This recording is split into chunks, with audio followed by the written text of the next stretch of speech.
Welcome back to our study of the Patriarchs, whereby we are rediscovering the faith of our fathers via the Dead Sea Scrolls, and we are on the book of Levi. So we're in the book of Levi. We started Levi last week. We did not complete it, so this is the book of Levi. You guessed it, part 2. Hallelujah. So again, as we go through the book of Levi, we will be aligning it with our canon. And the canon is simply a measuring stick. And so we're going to use our canon as a measuring stick and make certain that it aligns and it's not telling us anything, too far-fetched or contradictory to our canon. Amen? Amen. All right. So that said, let's jump back into the book of Levi. Okay, this section speaks about the Messiah's coming. Yes, it was prophesied.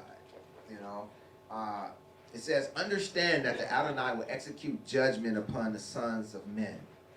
Because when the rocks are rent, the sun quenched, the waters dried up, the fire trembling, all this creation troubled, the invisible spirits melting away, and the grave spoiled in the suffering of the Most High, unbelieving men will continue in their iniquity.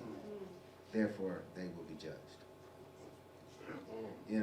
And so, this was pretty profound, I thought. Because I was looking at this and I was like, okay, the rocks rent, the sun quenched, trembling, all creation troubled, the grave spoiled, in the suffering of the Most High, and it just, the Messiah just comes, straight to the forefront of my mind, and started thinking about Matthew 27:45, where it said, from now the 6th hour there was darkness over all the land unto the 9th hour. And so you got your sun quenched, right? And then verses 51 through 53 of Matthew 27 says, and behold, the veil of the temple was rent in twain from the top to the bottom, and the earth did quake, and the rocks rent. And the graves were opened, and many bodies of the saints which slept arose and came out of the graves after his resurrection and went into the holy city and appeared unto many. So we can see the trembling, the grave being spoiled, the saints coming up out of it, all during the time of the suffering of the Most High. Amen. And Leviticus 24:36 and 37, after the resurrection, Yahshua comes in the midst of his disciples. It says, and as they thus spake, Yahushua himself stood in the midst of them and saith unto them, peace be unto you. And they were anything but at peace. It says, but they were terrified and affrighted, and supposed they had seen a spirit. And of course it was our Messiah, Yahshua. And so we see that some were trembling and be forced over. Revelation teaches us that there will be fire, that there will be the rising up of rivers, that all creation will be troubled. Amen. Before the coming back of our Messiah. And Revelation even teaches, and says, and even in all this, they still won't believe, and they will continue in their iniquity. Hence, therefore, they will be judged. Amen? Yeah. So let that not be us. Amen? Amen. All right. Continuing on. Let me have my first reader read the next paragraph of the book of Levi. The Most High has heard your prayer. Your sins are forgiven, and you will become a son to him, a servant and a minister of his presence. You will shine the light of knowledge of Yaakov, a son to the seed of Israel. You and all your seed will be blessed, until the Adonai visits all the heathen in tender mercies of his son, even forever. Hallelujah. And it spoke of Levi saying, he'll be a servant and a minister of his presence, and that he will shine a light of knowledge to Yaakov and a son to the seed of Israel. And that just made me think about, Moshe. Exodus 34:29 through 33, it says, "And it came to pass when Moshe came down from Mount Sinai with 2 tables of testimony in Moshe's hand.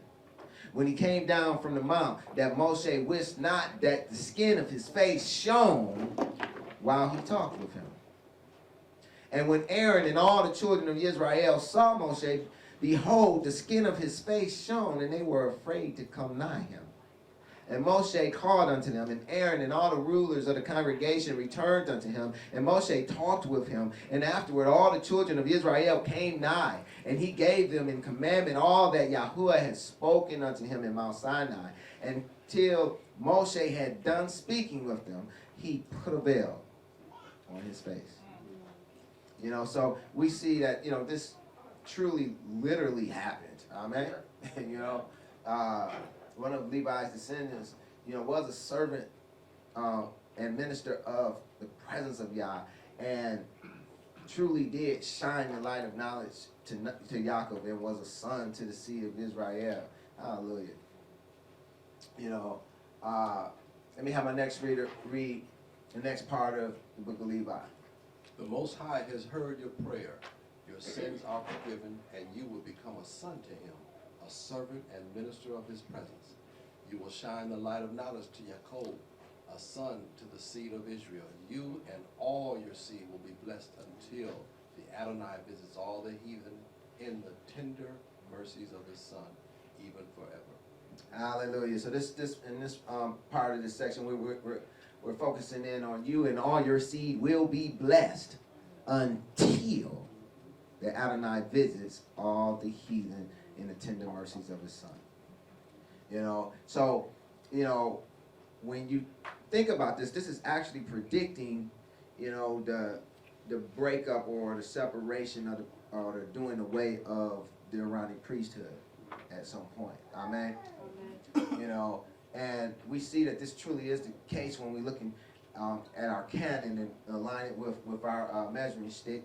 We see in Hebrews 7:12 through 17, it says, "For the priesthood being changed."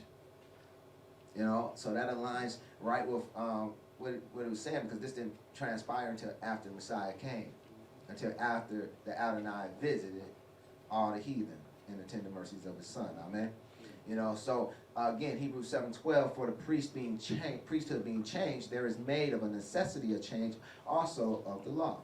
For he of whom these things are spoken pertaineth to another tribe, of which no man have attendance at the altar. For it is evident that our Adonai sprang out of Yehuda, of which tribe Moshe spake nothing concerning the priesthood. And it is yet far more evident that after the similitude of Melchizedek there ariseth another priest, who is made not after the law of a carnal commandment, but after the power of an endless life. For he testifieth, Thou art a priest forever after the order of Melchizedek." Okay, now one of the things I want to point out, yes, there was a change of priesthood, and there was a change also of the law. And this is why, we preach and teach here the commandments of Yahshua, because the Messiah did come and bring commandments. But I want you, lest you mistake, the point here. Yah never had a problem with what he said. And this is where a lot of people go astray, because they think that, Yah made a mistake, and said some things he shouldn't have said, or that he regretted that he said, but he did not. Yah never regretted anything that he said. He never told them anything that was wrong. He never told them to do anything out of his will. It was not his word that became the problem up under the Levitical priesthood or the Aaronic priesthood. It was the commandments of men. And this is why we see in Hebrews 7:16 it says, "Who is made not after the law of a carnal commandment." Carnal meaning manly. And see, it was the carnal commandments that came under the authority of the Aaronic priesthood that became the problem. It was never the commandments of Yahuwah. It was never his word. It was only the stuff that man had added. You know, and so, but because they had that authority, y'all had to do away with that authority. You know, and thereby disannul the carnal commandments. So, you know, let's continue on.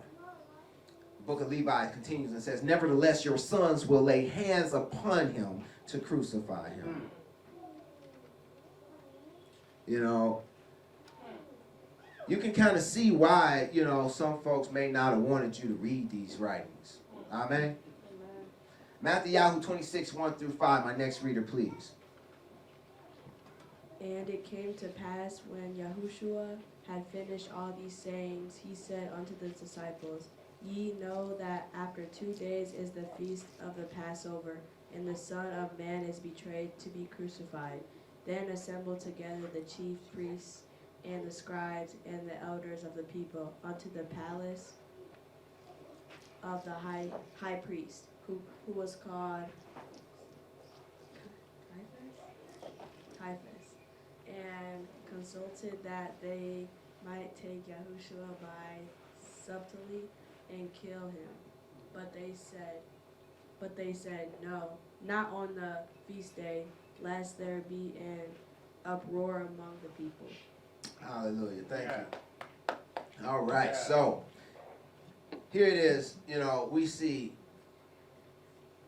that the chief priests and the scribes and the elders of the people, that they assembled, you know, in the palace of the high priest, you know, and they consulted that they might kill our Messiah Yahushua. See, but had they been listening to our Messiah Yahushua, then they would have known that, you know, they would not have been totally successful. See, because our Messiah taught that he was the truth, the way, the truth, and the life. Amen?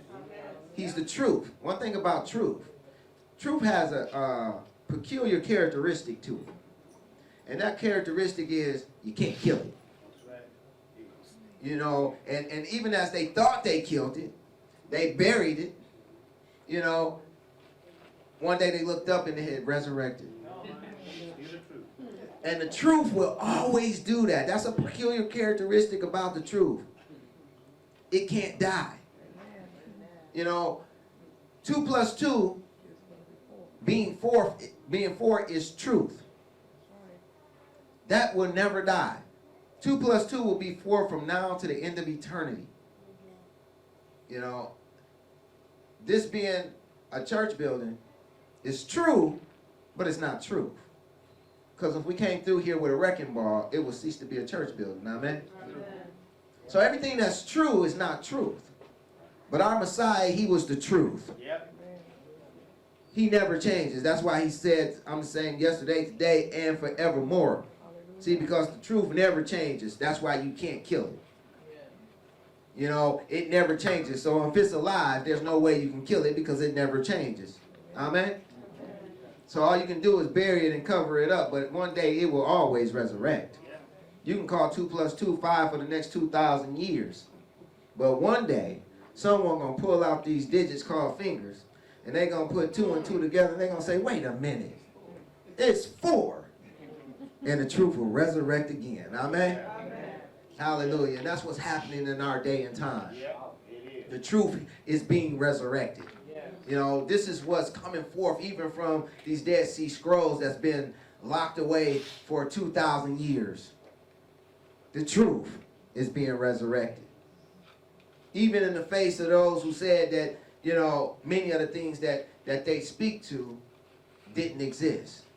They're being made liars because the truth is being resurrected. Amen? Amen. The book continues on and says, therefore you have been given counsel and understanding to instruct your sons about him, because he who blesses him will be blessed, but they that curse him will perish. Hallelujah. You know, continuing on in the book of Levi, let me have my next reader read the next paragraph. Amen. Then the angel opened the gates of heaven, and I saw the holy temple, and the Most High upon the throne of glory. He said to me, Levi, I have given you the blessings of the priesthood, until I will come and sojourn in the midst of Israel. Hallelujah. Okay, did you catch that? He said he's giving you the blessings of the priesthood until I come and sojourn in the midst of Israel. So who do you think he was speaking to? You know, Matthew 24:1-2 says, and Yahushua went out and departed from the temple, and his disciples came to him for to show him the buildings of the temple. And Yahushua said unto him, see ye not all these things? Verily I say unto you, there shall not be left here one stone upon another that shall not be thrown down. See, because this prophecy would come to pass. You know, Levi had been given the blessings of the priesthood until Yahushua came.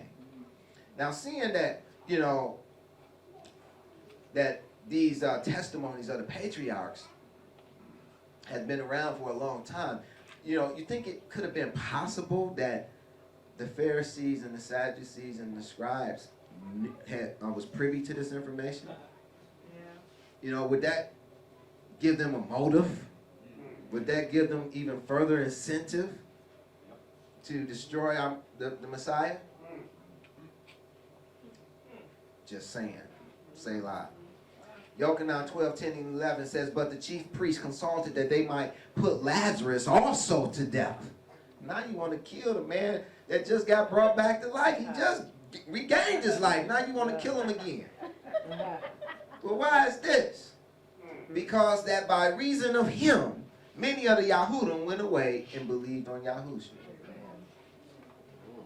What's the problem with that? Could it have been that they knew prophecy? Could it be? Maybe. I don't know. No way we can know for certain. But it sure makes you go, right?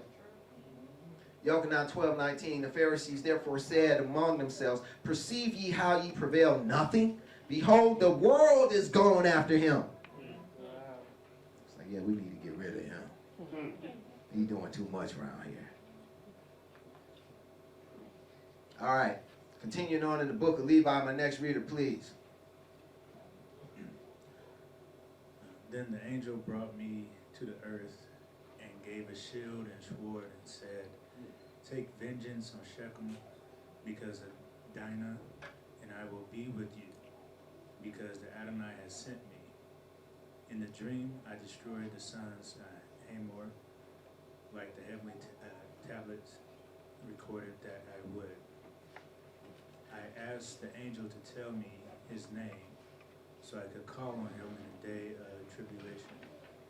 He said to me, I am the angel who intercedes for the children of Israel, that he not totally destroy them, because every evil spirit attacks them. Then I awoke from the dream and blessed the Most High, and the angel who intercedes for the children of Israel, and all the righteous. Hallelujah. Hallelujah. So, we see here, according to the book of Levi, it was the angel that told him to take vengeance on Shechem because of Dinah. Amen? Amen. You know, so we're not going to beat him up too bad, you know, and he asked the angel his name, and the angel said, I am the angel who intercedes for the children of Israel, that he not totally destroy them because every evil spirit attacks them.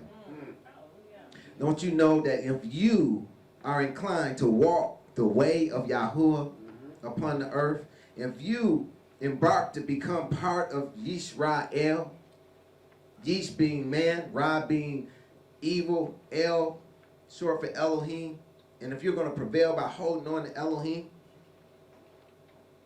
then every evil spirit is going to be seeking to attack you.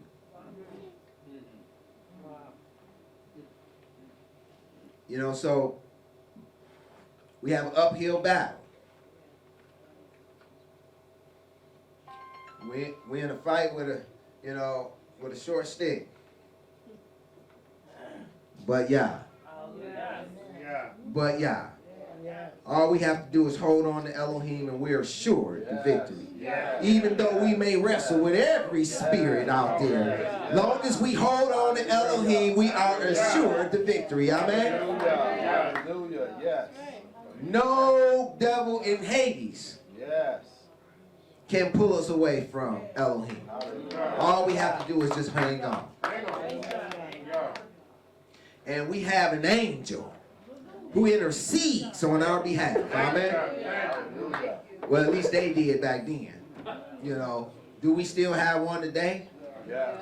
Well, let's see how this aligns with our measuring stick. Romans 8:26-28 says, likewise the Ruach, speaking of the Ruach HaKodesh, also helpeth our infirmities. Yes. Hallelujah. For we know not what we should pray for as we ought, but the Ruach itself maketh intercession for us with groanings which cannot be uttered. And he that searcheth the hearts knoweth what is the mind of the Ruach, because he maketh intercession for the saints according to the will of Elohim. And we know that all things work together for good to them that love Elohim, to them who are called according to his purpose. Hallelujah.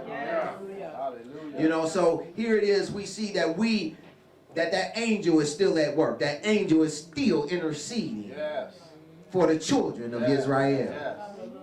That angel back then is, I'm like 99% sure it's the same angel that we deal with now today. That we call the Ruach HaKodesh, even the Spirit of Truth, the Comforter. Amen. You know, so praise be to Yah that he has given us an intercessor. And of course we know Yahshua, who sits on the right hand of the Father, also intercedes on our behalf in this day and time. Amen. You know, so we're not without help. All you got to do is hold on to El. Hold on to Elohim. That's all you got to do. All right, book of Levi continues on. It says, when I came to my father, I found a brazen shield. Therefore, the name of the mountain is called Aspis. It is near Gabal on the right side of Bela. And I kept these things in my heart. I suggested to my father and my brother Reuben that he should bid the sons of Hamor to be circumcised. So this was Levi's suggestion. Have them be circumcised. Let me have my next reader read Genesis 34:11-15 to see, you know, how it aligns with our measuring stick. And Shechem said unto her father and unto her brethren, let me find grace in your eyes, and what ye shall say unto me I will give. Ask me never so much dowry and gift, and I will give according to as ye shall say unto me, but give me the damsel to wife. And the sons of Jacob answered Shechem and Hamor his father deceitfully, and said, because he had defiled Dinah their sister. And they said unto him, we cannot do this thing, to give our sister to one that is uncircumcised, for that were a reproach unto us.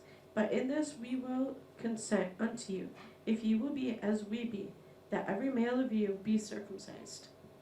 Okay, so our measuring stick does align with this being said. It doesn't tell us who said it, you know, specifically who said it. It just says the sons of Yaakov.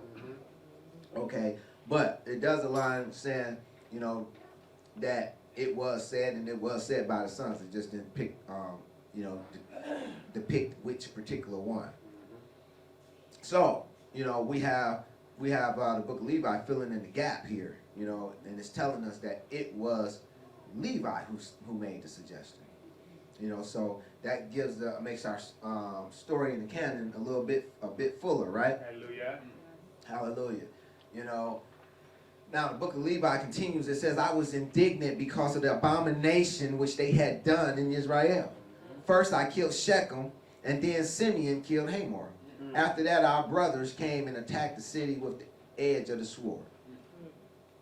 Okay, let's see how this aligns with our measuring stick. In Genesis 34:25-26, it says, and it came to pass on the third day, when they were sore, that two of the sons of Yaakov, Simeon and Levi, Dinah's brethren, took each man his sword and came upon the city boldly and slew all the males. And they slew Hamor and Shechem, his son, with the edge of the sword. And Dinah took Dinah out of Shechem's house and went out. Now, so it does agree that Simeon and Levi, went into Shechem and that they slew Hamor and Shechem. Now, it doesn't specifically say that the brothers came and attacked the city with the edge of the sword. But it makes sense. Amen. It makes sense that those two didn't kill the whole village. Continuing on in the book of Levi, our father heard it and was very angry. He was grieved that they were put to death after they were circumcised.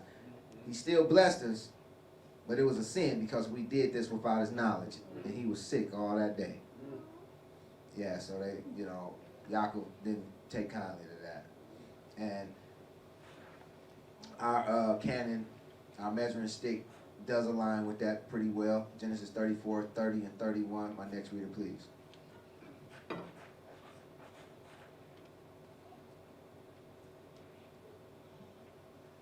Jacob said to Simeon and Levi, "You have troubled me to make me to stink among the inhabitants of the land, among the Canaanites and the Perizzites. And I, being few in number, they shall gather themselves together against me, and slay me, and I shall be destroyed, I and my house." And they said, "Should he deal with our sister as with an harlot?" Now you can clearly see how, why Yaakov was feeling the way that he was feeling. He was thinking about his entire family. He wasn't thinking about just Dinah. And Simeon and Levi, they were thinking about just Dinah. They defiled Dinah, we got to get them. And Yaakov was thinking about the entire family. And we see that because he says, I being few in number, they shall gather themselves together against me and slay me, and I shall be destroyed, I and my house. And so you can see, the reason, that he was cautious. Yes. But the response was good too. Should he deal with our sister as with an harlot? So it was a sticky situation. But Yah told the right one to what to do, because he certainly saw it through, did he not? Yes, he did. All right, and so the book of Levi continues on. Levi says, "But I knew that this was the proper sentence that Elohim passed on Shechem.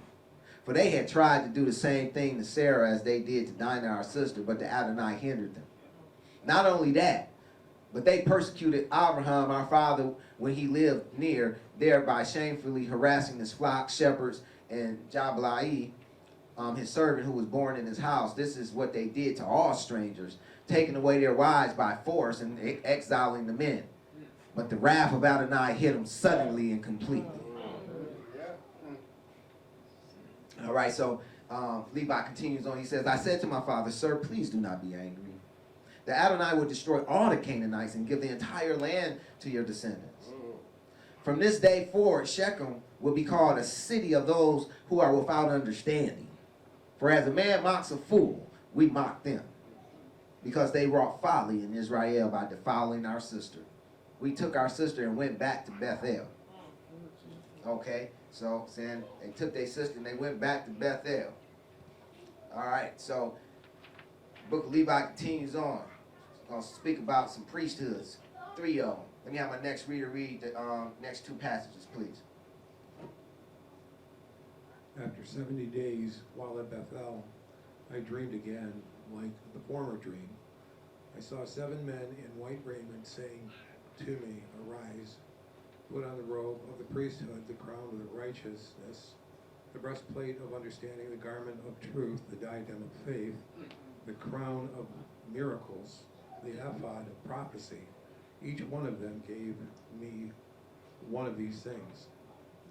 I put them on, and they said, "From now on you are priests of the Adonai, you and your seed forever." The first anointed me with holy oil and gave to me the rod of judgment. The second washed me with pure water and fed me with bread and wine.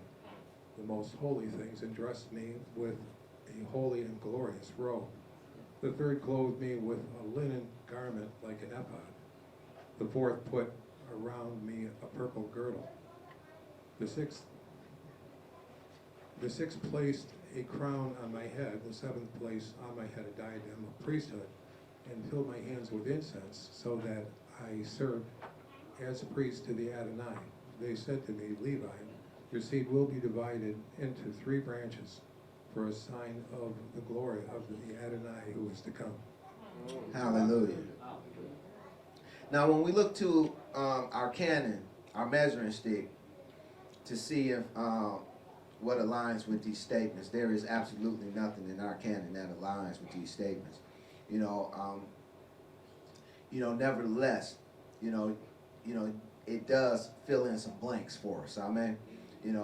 We see that Levi, was made a priest, and then it just only makes sense that when they came out of Mitzrayim, Levi, the tribe of Levi, was made priest again, with Aaron, and it's just, like I say, it just makes sense, but I want to focus in on, it says, Levi, your seed will be divided into 3 branches for a sign of the glory of the Adonai who is to come.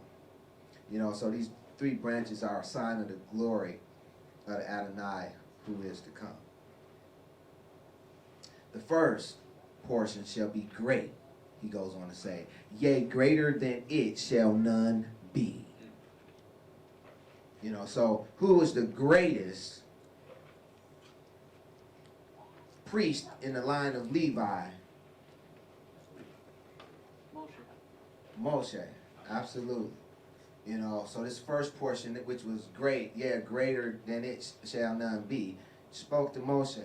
The second will be in the priesthood. Aaron, absolutely. Says the third, a new name will be called over him, because he will arise as the king of Yahudah and will establish a new priesthood. After the fashion of the Gentiles, to all Gentiles, his appearing will be unutterable as an exalted prophet of the seed of Abraham, our father. And so, yes, of course, this speaks to our Messiah, Yahushua, but it says that there will be 3 branches that come from Levi as a sign of the glory of the Adonai who is to come. And so there's a third branch of Levi that was established, as a priesthood, prior to our Messiah coming. And that third branch can only be the Hasmoneans, i.e. the Maccabees. The Maccabees was the only other branch that actually became high priest. And hence I believe this third branch were the Hasmoneans or Maccabees, for even though they were believed to be a priestly family, they were not Zadokite priests. So that, and seeing that they were not Zadokite priests, they didn't have no business in the temple. They were not Zadokite priests. Well, they didn't have no business as high priests, let me put it that way. Whom the only line of priests traditionally allowed to serve as high priests of the temple of Elohim. From the time that the temple was built, there was only Zadokite priests that was over it as high priests. Now, other priests could serve, in it, but only the Zadokite priests could serve as high priest, from the time of when the temple was first built under the reign of King Solomon. Up until the second temple period when things began to go awry. And this is when the Hasmonean priests, came into power. And the interesting thing about the Hasmonean priests, well, let me see before I jump ahead. Okay. Nevertheless, the Hasmoneans will go on to become not only high priests, but kings as well. And they are the first in the history of Israel to do so. They're the first in the history of Israel to become priests and kings. An interesting point is that they weren't referred to as Levitical, nor Aaronic priests, but they were called priests of the Most High Elohim. A designation referred to by only one other priest. And he's found in Genesis 14:18. It says, and Melchizedek, king of Salem, brought forth bread and wine, and he was the priest of the Most High Elohim. And I thought that was a pretty interesting that they were called the priest of the Most High Elohim. They wasn't called Aaronic priest or Levitical priest. They were called priest of the Most High Elohim. You know, and undoubtedly they was referencing themselves to the priesthood of Melchizedek because they knew that they didn't have a right to be in the temple up under the Aaronic priesthood. You know, and even as the book of Levi said, for a sign of the glory of the Adonai who was to come. And when our Messiah came, he too became a priest, the high priest in the order of Melchizedek, priest of the Most High Elohim. You know, and so I thought that was pretty awesome. You know how that aligned with the book of Levi. You know, so continuing on. You know, he says, every desirable thing in Israel will be for you and your seed. And everything fair to look upon will you eat. And the table of the Adonai, your seed will apportion it. Some of them will be high priests, judges, and scribes, for by their mouth will the holy place be guarded. When I awoke, I understood that this dream was like the former dream. I hid this also in my heart and did not tell anyone. Let me have my next reader read Numbers 18:21 through 24. See how it aligns with our measuring stick. And behold, I have given the children of Levi all the tenth in Israel for an inheritance for their service, which they serve, even the service of the tabernacle of the congregation. Neither must the children of Israel henceforth come nigh the tabernacle of the congregation, lest they bear sin and die. But the Levites shall do the service of the tabernacle of the congregation, and they shall bear their iniquity, and it shall be a statute for even throughout your generation, that among the children of Israel they have no inheritance. But the tithes of the children of Israel, which they offer as an heave offering unto Yahuwah, I have given to the Levites to inherit. Therefore, I have said unto them, among the children of Israel they shall have no inheritance. Hallelujah. Yeah. So we see this aligns pretty well because, you know, Yah is saying he's giving the children of Levi the tithe, you know, and all the holy things and everything all went to the tribe of Levi. All the best of the best went to the tribe of Levi because they were the ones who took possession of everything that was given unto Yah. Amen? Okay, so Levi continues on. He says, after 2 days, Yahudah and I went up to Yisak after our father and my grandfather blessed me according to all the words of the vision which I had seen. He would not come with us to Bethel. When we came to Bethel, my father Yaakov had a vision concerning me, that I should become a priest unto the Adonai. He rose up early in the morning and paid tithes of all to the Adonai through me. Wow. You know, our measuring stick does not speak to, you know, Yaakov paying tithes to Levi. But, you know, it does bear witness that they did, in fact, go to Bethel. You know, and we can see that in Genesis 35, 1 through 4. It says, and Elohim said unto Yaakov, arise, go into Bethel. Okay. And it says, and dwell there, and make there an altar unto Elohim that appeared unto thee when thou fleddest from the face of Esau thy brother. And coincidentally, this is right after they destroyed Shechem, you know, which was the end of Genesis 34. verse 2. Then Yaakov said unto his household and to all that were with him, put away the strange gods that are among you, and be clean and change your garments. And he goes on to say, and let us arise and go to Bethel, and I will make there an altar unto Elohim, who answered me in the day of my distress, and was with me in the way which I went. And they gave unto Jacob all the strange gods which were in their hand, and all the earrings which were in their ears, and Jacob hid them under the oak which was by Shechem. So you see, this aligns, pretty well with what was said in the book of Levi. Amen. Now also, the book of Jubilees also bears witness to this. It says, this is Jubilees 31, 1 through 5. It says, and on the new moon of the month, Jacob spoke to all the people of his house, saying, purify yourselves and change your garments, and let us arise and go to Bethel. Again, third witness that they went to Bethel, where I vowed a vow to him on the day when I fled from the face of Esau my brother, because he has been with me and brought me into this land and shalom, and put away the strange gods that are among you. And they gave up the strange gods, that which was in their ears and that which was on their necks, and the idols which Rachel stole from Laban and her father she gave wholly to Jacob. And he burnt and brake them to pieces and destroyed them, and hid them under an oak which is in the land of Shechem. And we see even third witness that they put him under an oak. Verse 3, and he went up on the new moon of the 7th month to Bethel.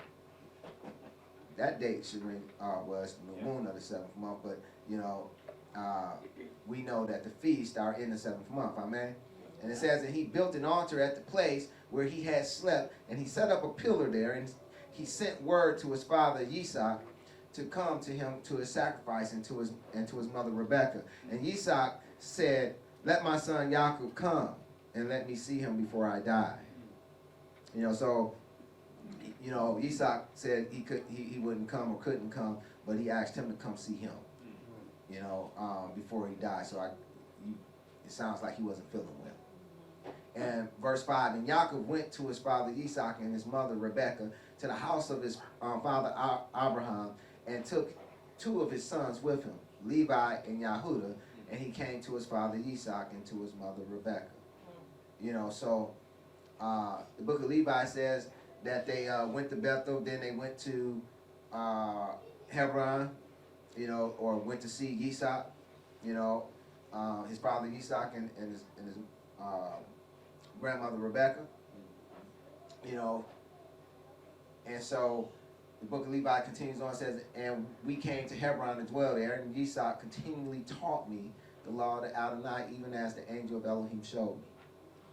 Okay, so they did go see Yitzhak, after they left Bethel. And our measuring stick does attest to this fact. Let me have my next reader read Genesis 35, 27 through 29, please. And Yaakov came unto Yishak, his father, unto Mamre, unto the city of Arba, which is Hebron, where Abraham and Yitzhak sojourned. And the days of Yitzhak were 180 years. And Yitzhak gave up the ghost and died, and was gathered unto his people, being old and full of days. And his sons, Esau and Yaakov, buried him. All right, so we are told that Yaakov came unto Yitzhak, his father, unto Hebron, right? And in fact, we're told that, this is during that time Yitzhak died, during the time that he was there. So, when you put the stories together, you get a much fuller picture. And, it sounds as if Yaakov was going to Bethel. He invited his mother and father to meet him there, and Yitzhak declined, saying that he was too sick, but asked him to come see him before he died. So after they went from Bethel, after they left from Bethel offering up sacrifices to Yah, they went over to Hebron to visit with Yitzhak and Rebekah, with his mother and father. And while he was there, Yitzhak died. But also while he was there, Yitzhak was teaching Levi about the priesthood. Everybody still with that? Yeah. All right. Levi continues on. He says, he taught me the law of the priesthood of sacrifices, whole burnt offerings, first fruits, free will offerings, and thank offerings.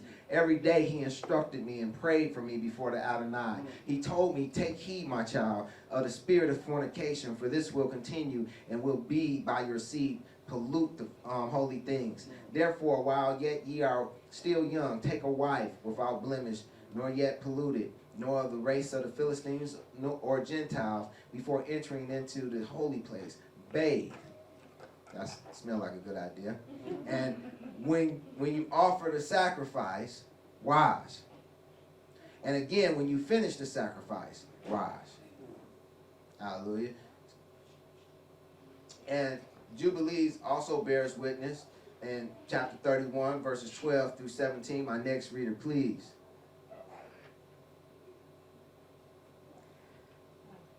And the ruach of the prophecy came down into his mouth, and he took Levi by his right hand and Yehuda by his left. And he turned to Levi first and began to bless him first, and said to him, may the Almighty of all, the very Yahuwah of all ages, bless you and your children throughout all the ages. And may Yahuwah give you and to your seed greatness and great splendor, and cause you and your seed from among all flesh to approach him to serve in his sanctuary as the Malachim of the presence and as the Kodash one. Even as they shall the seed of your sons be for splendor and greatness and kadoshness, and may he make thee great unto all the ages. And they shall be judges and princes and chiefs of all the seeds of the sons of Jacob. They shall speak the word of Yahuwah in righteousness, and they shall judge all his judgments in righteousness. And they shall declare my way to Jacob and my paths to Israel. The blessings of Yahuwah shall be given in their mouths to bless all the seeds of the beloved. Your mother has called your name Levi, and justly has she called your name. You shall be joined to Yahuwah and be the companion of all the sons of Jacob. Let his table be yours, and do you and your sons each eat thereof. And may your table be full unto all the generations, and your food fail not unto all the ages. And let all who hate you fall down before you, and let all your adversaries be rooted out and perish. And blessed be he that blesseth you, and cursed be every notion that curses you. Hallelujah. So we see this aligns beautifully with the book of Levi, and even closing with the very same statement, and blessed be he that blesses you, and cursed be every nation that curses you. Okay, the book of Levi continues on. It says, of 12 evergreen trees offer up the fruits to the Adonai, as Abraham taught me. Of every clean beast and clean bird offer a sacrifice to the Adonai. Of every firstling of wine offer first fruits. Every sacrifice you will salt with salt. And we see many of these things, incorporated into the Aaronic priesthood, if not all of them. He continues on, my children, observe my commandments. I have explained to you what I have learned from my fathers. I am clear from all your ungodliness and transgression, which you will do in the end of the ages against the Savior of the world, acting ungodly, deceiving Israel, and raising up against it great evils from the Adonai. You will deal lawlessly with Israel, so that Jerusalem will not endure your wickedness, but the veil of the temple will be rent, so as not to cover your shame. You will be scattered as captives among the heathen, and will be a reproach for a curse and a trampling underfoot. And that truly happened. For the house which the Adonai will choose will be called Jerusalem, as is contained in the book of Enoch, the righteous. So you see, this was prophesied way back from the 7th of Adam.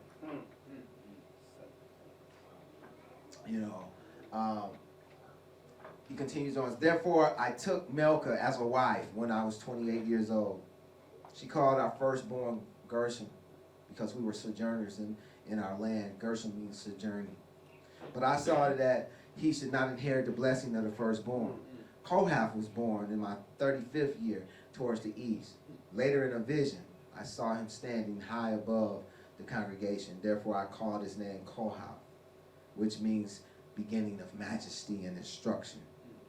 Thirdly, she bore Merari in the 40th year of my life, and since his mother bare him with difficulty, she called him Merari, which means my bitterness, because he also like to die. Jochebed was born in my 64th year in Mizraim, for I was renowned then in the midst of my brothers. All right, it continues on. Gershom took a wife, and she gave birth to Lomni and Simei. The sons of Kohath were Amram, Ishar, Kebro, Ozel. The sons of Merari were Muli and Hamusi. In my 94th year, Amram took Jochebed, my daughter to him to wife, for they were both born on the same day. 8 years old was I when I went into the land of Canaan, and 18 years when I slew Shechem. At 19 years, I became priest, and 28 years I took a wife. At 40 years, I went to Mitzrayim. Behold, you are my children and grandchildren. In my 118th year, Joseph died. Now, my children, I command you that you fear our Adonai with your whole heart and walk in simplicity according to all his Torah, all his law. Instruct your children so that they will understand all their life, reading unceasingly the law of Elohim. For everyone will know the law of Elohim, will be honored, and will not be a stranger wherever he goes. He will gain more friends than his forefathers did. Many men will desire to serve him and to hear the law from him. Work righteousness, my children, upon the earth, that you may find treasure in heaven, and sow good things in your souls, that you may find them in your life. For if you sow evil things, you will reap all trouble and affliction.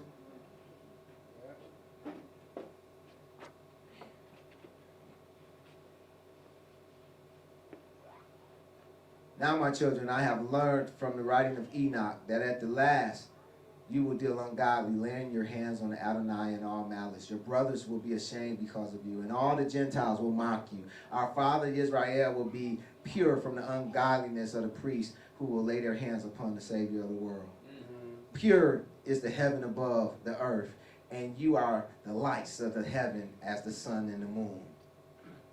What will all the Gentiles do if you are darkened in ungodliness? You know, and you know, this is something to really meditate upon, because he says that they are as lights of the heaven as the sun and the moon.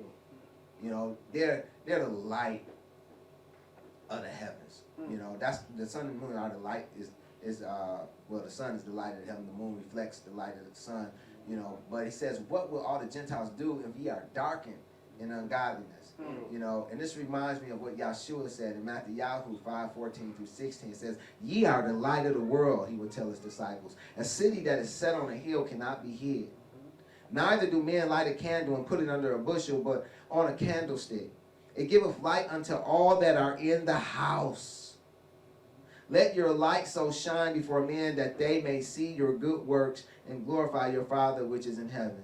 So I want you to see that, you know, even today, you know, in the body of Yahshua, like unto the Levites, there are those that are to be lights in the world, so that there will be light in his house. Amen. That's right. You know, but what about outside his house? Well, in Acts 13:47, we have a testament of Saul or Paul says, for so have the Adonai commanded us, saying, I have set thee to be a light of the Gentiles, that thou shouldest be for salvation unto the ends of the earth. See, Yah would never leave us in the dark. Amen. He would never leave us in the dark. He will always provide light for his people.